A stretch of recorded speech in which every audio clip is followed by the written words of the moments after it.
சத்குருவே சரணம். சந்திரனும் சுக்கிரனும் ஒன்றா சேர்ந்து இருந்தால், நல்ல இடத்தில் உங்கள் லக்னத்துக்கு நல்ல இடத்தில் சேர்ந்து இருந்தால் இது மிகப்பெரிய யோகம். இந்த யோகம் என்ன தரும் என்ன, உங்களுக்கு நல்ல புத்தியை தரும், நல்ல லக்ஸரி லைஃப்பை தரும். சந்திரன் மதிக்கு காரகன், சுக்கிரன் ஐஸ்வர்யத்துக்கு காரகன்.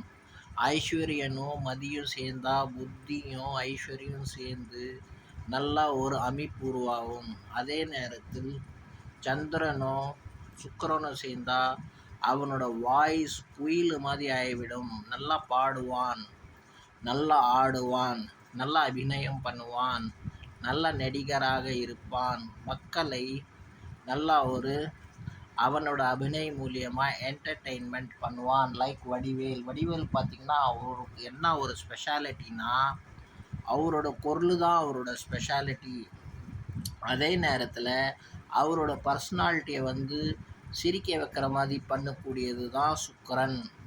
அந்த வாய்ஸும் அந்த சுக்கிரனும் ரெண்டும் சேர்ந்து, சந்திரனும் சேர்ந்து அவரோட பர்சனாலிட்டியை பல லட்சம் டைம் இம்ப்ரூவ் பண்ணி மக்களை சிரிக்க வைக்கிறது. பல கோடி மக்கள் அவருக்கு அட்மையர் ஆகிறதுக்கு காரணமே சுக்கிரனும் சந்திரன் தான். இந்த ரெண்டும் அந்த வசியத்தை கொடுக்குது. இந்த வசீகரமான குரலும் அந்த செயலும் மக்களை அட்மையர் பண்ணி அவருக்கு எல்லாருமே கைத்தட்டுற மாதிரி பண்ணி விட்டுடுது. இந்த ரெண்டு கிரகங்கள் சேர்ந்தா ஜாதகனை பல விஷயங்களில் உயர்த்தி விடும். ஒரு சிலவரை வேறு சில ஹோட்டல் லைன்ஸ், இல்லை காஸ்மெட்டிக் லைன்ஸ், மாடலிங் லைன்ஸ், அந்த மாதிரி ஒரு சிலரை காமெடியன் லைன்ஸ்லேயும் உயர்த்தி விடும். அவங்க ஜாதகம் லக்னத்துக்கு பொறுத்த மாதிரி பலன் சொல்லப்படும்.